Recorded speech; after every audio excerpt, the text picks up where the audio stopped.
مفتی صاحب سے سوال یہ ہے کہ سرکار صلی اللہ علیہ وآلہ وسلم کو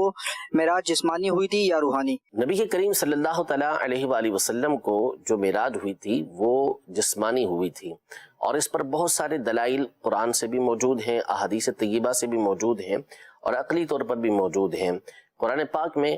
اللہ تبارک و تعالیٰ نے ارشاد فرمایا سبحان الذی اسری بعبدہ، پاک ہے وہ ذات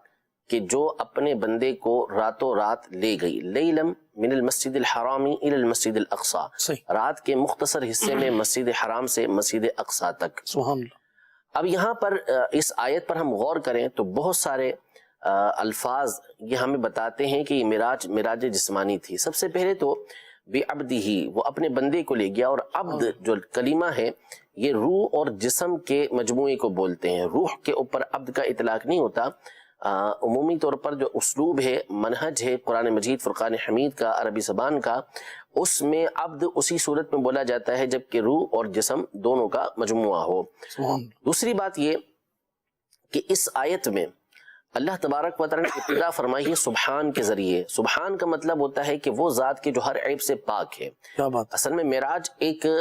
یوں کہہ لیں کہ محیر العقول، خلاف عادت ایک ایسا کام تھا کہ جس سے عقلیں حیران رہ جاتی ہیں۔ تو اللہ تبارک و تعالیٰ نے آیت کی ابتدا میں ہی اس بات کی طرف اشارہ فرما دیا، بیان فرما دیا کہ یہ جو چیزیں مشکل ہیں کہ رات کے ایک حصے کے اندر مسجد حرام سے اس زمانے کے اندر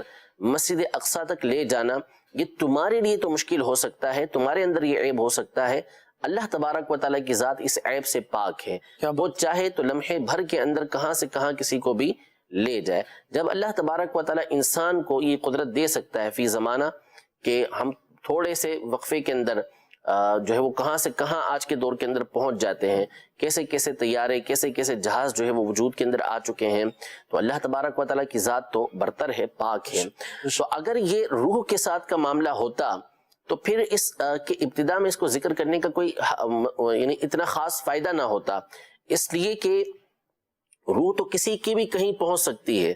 اصل ہے کہ جسم کے ساتھ کسی کو کسی مقام پر پہنچایا جائے۔ تیسری بات یہ کہ جب نبی کریم صلی اللہ تعالیٰ علیہ وآلہ وسلم نے معراج کا اعلان فرمایا تو کفار نے اعتراضات کیے، جس کے نبی کریم صلی اللہ تعالیٰ علیہ وآلہ وسلم نے جوابات مرحمت فرمائے۔ اگر یہ معاملہ روح کا ہوتا، خواب کا ہوتا، تو وہ بھی کہہ سکتے تھے کہ یہ تو کوئی بھی کسی کے بھی ساتھ ایسا ہو سکتا ہے کہ وہ سویا ہوا ہو